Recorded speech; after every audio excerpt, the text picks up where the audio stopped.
Well, this is the first real snow of the year for us. The dog's outside water bowl is frozen solid.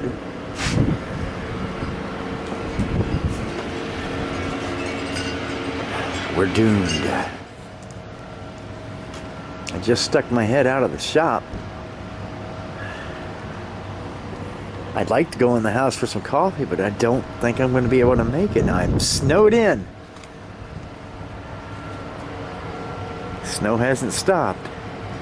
But I'll tell you something. This is just a prelude. Because that's my destination. I'm making meatloaf tonight, and I'm making it on that. And I don't care if it's snowing. I'm dedicated. You know, I love to cook, but I'll tell you, peeling onions is just about I hate peeling. It just kills me to peel an onion. Don't know why. All the other kinds of veg prep you can do in a kitchen, I'm all for it. I enjoy it, but man, peeling onions, ugh. It's not because of the whole tear factor and all that. That doesn't bother me so much. It's just, I don't know what it is.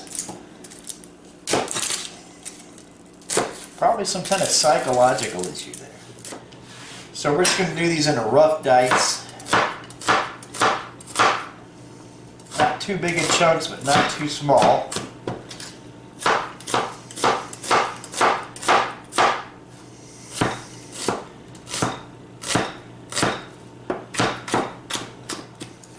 And I'm going to be cooking this on the egg, and it's still snowing outside.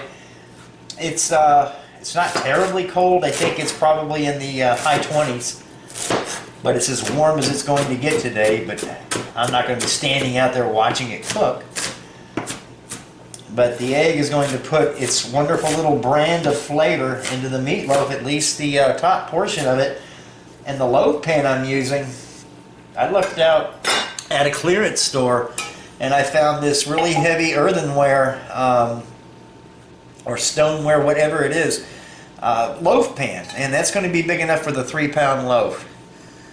Lots of nice leftovers. So we're going to get cracking here, and we'll come back when we're putting other ingredients in. And so the recipe also calls for 2 eggs on a 1-pound loaf. So in are going 6 eggs. And these are the eggs I get from my buddy who raises the chickens, you know, in the yard. Well fed, well cared for. Nothing fancy in their feed. They're as free range as chickens can get. They have names. So what does that tell you? So when you crack an egg, don't crack on the edge of something sharp and drive any dirt up into the shell. Crack on something flat or little less sharp, and then crack your egg. Keeps the stuff outside. Little tip from Daily. 1.5 cups of milk.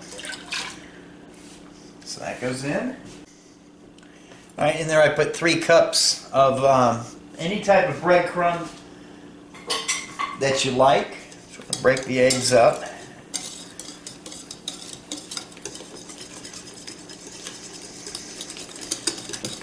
Alright, and then in here is a couple of teaspoons of salt. Now all this is to taste. There's a lot of ground black pepper in there that I just ground in there. There is thyme. Thyme leaves. And it makes all the difference in the world in the flavor of a good meatloaf. Some people use Italian seasoning, but in here is oregano. Basically there is Italian seasoning here, but it's except for the salt and pepper, it's from the garden. So in all of that goes.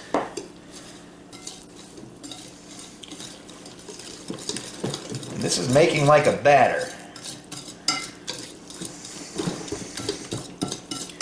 So you just want to incorporate all of that. Now we can put our onions in there. And I'm going to go out there and light the green egg and let it come up to temperature. This is going to bake for about 2 hours at 325 or so. And we'll use a probe thermometer to get it there and make sure we hit to 160 is our internal temperature that we're going to be trying for. Now here's a little secret. I love this stuff. Just a good heavy dash. Not enough to make it scalding or anything like that, but it just adds its own little flavor. And in there is about a half a teaspoon is all. And I don't personally consider Tabasco sauce as hot in the least. My hot sauce runs a lot hotter, so yeah, that just adds a nice tang and zing to it. Alright, so all this is just going to kind of blend together and get to know each other in there before we put the beef in. And as I said, it's going to make a large loaf. I love meatloaf. I don't make it that often. But when I make this recipe, I wish I did make it more often. It's a little bit of an ordeal, but it's not so much. But anyway, we'll be back when we add the beef and go load it in the pan. Alright, just come in from lighting the egg. It's still snowing out there. But this is some of the tomato sauce I made, and into which I have added a couple of good handfuls, which is about a half a cup, a heavy half cup of those dehydrated sweet peppers that we've been making.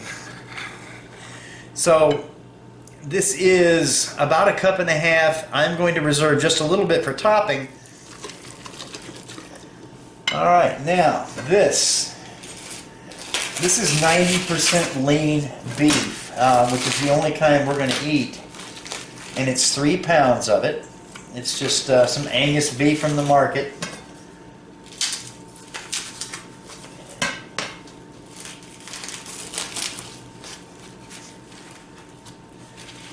The only tool, get this shirt off here, get in there with the only tool suitable for the job, and that's these hands, and mix all that together. Now I'm going to wash up my hands real good, get in there, mix all that, and we will come back when we're putting it into the loaf pan. Okay, I have about half the mix in my pan right now. So one thing I do, and this is purely a matter of taste, this is some whole peeled garlic. One head, medium-sized head. What I do is I slice it, and then I insert at random these little nuggets of garlic. And what it will do, in the heat, it will roast and it will sweeten, and it's not like garlic in the ordinary sense. If you've ever had roast garlic on a piece of really nice bread, you'll know what I'm talking about. It's delicious. Again, it is completely up to taste. If you don't like garlic, well then just leave it out. But if you do, try it this way. But yeah, we're just going to go down here inserting at random just some of these chunks, and then we'll put the rest of the mix in, and then do this again before we put it on the egg, which is up to temperature now. But these just leave, this makes delicious little nuggets that you find in here. Now one thing I didn't put in this mix I thought about was chopped mushrooms. But I'm going to be making a whole wheat gravy to go with the mashed sweet potatoes that I'm making, so that's going to have the mushrooms in it. And I make a really mushroom rich gravy to go with something like this. Whole wheat gravy, canola oil base, blah blah blah. But we're going to get back on this, and we'll show you the whole thing when we get ready to put it on the egg. Okay, there's everything in the pan, and I've left the top of it kind of rough. Just took my fingers and kind of docked it. And what I want that to do is, after about 45 minutes, we're going to put that topping on here, and that is to hold the topping. I don't want to dome it so it just runs off onto the sides. This is going to reduce in size somewhat, but it's only 10% beef, so there's not a terrible amount of fat in it. And I may take it out once during the cooking process, pour whatever fat that will collect around the edges off, and then put it back in. But yeah, 160 degrees internal temperature is what we're going to go for. That should take about an hour and a half to 2 hours, and we're just going to let it take its time. Okay, so it's just getting dark outside. The snow is just still coming down. I don't know if you can see it. We didn't get a terrible amount, certainly not as much as Wally got. But it is the first accumulated snow here in Ohio for us. And the shop roof has some on it. And the little shop heater's kicking strong, so it's nice and comfortable in there. We'll be going back in there when we're letting this get on. But yeah, there's the meatloaf. So the only thing we had to do is let time do its thing, and we'll come back when it's finished and let you guys see how it turned out. Okay, these are whole wheat dinner rolls that I made earlier today, and they are not baked. I just shaped them and put them in this pan and put them in just a slightly warm oven to proof up, and they have poofed up nicely, so they're just about ready to go into the oven. 375 degrees for 15 to 20 minutes. And what I'm going to do here, this is coconut oil into which I have ground a little bit of the Himalayan pink salt that we like so much. So I'm just going to brush the top of them just a little bit.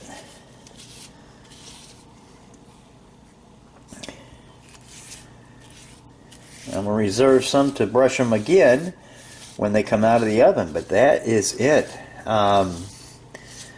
Whole wheat instead of white flour, and I've not been disappointed yet. Always an alternative, guys. So anyway, we'll show you these. They're not going to be so much more brown than they are right now, being as they're whole wheat flour, but these are delicious. Very nice. You know, we've come up with another system to remind ourselves when we are out of different things around the house, in the kitchen, and with these new neodymium magnets, my gosh, you can just stick anything to the refrigerator door, so there is no way to forget that you are out of white whole wheat flour. It's a system that works. And as I said, this is just, you know, we're out of milk, so kind of hard to miss that. it is kind of hard to miss that. So you know what? This is a good system. It works. I like it. Okay. Well, here it is. The main side dish are these dinner rolls. Yes, that came out. And we just reached our internal temperature, maybe just 170, but on a thick loaf of meat like that, it's not going to be so bad, guys. There we are. Wow. Yeah, baby. Lost the corner, so that's going to be mine. Let's get a good look at that. Isn't that beautiful? Yes. There's the little roast garlic, little pieces throughout. Don't want to get too close. I'll steam up the camera. But that is good. Oh, look at that. Yummy. Can you taste the meatloaf sandwiches now? There we go. Ooh. That's the good stuff. Yes, the meatloaf Is this crust. my plate or yours? Well, you take your pick. That's the end. That is your plate, and I will serve mine. But folks, we're going to eat. I don't know if you can do a selfie with a handy cam, but we Up think. high. There we go. All right, we thank you for joining us. We're going to eat supper, and you guys have a great weekend. Merry we'll see you later. Christmas. Merry Christmas.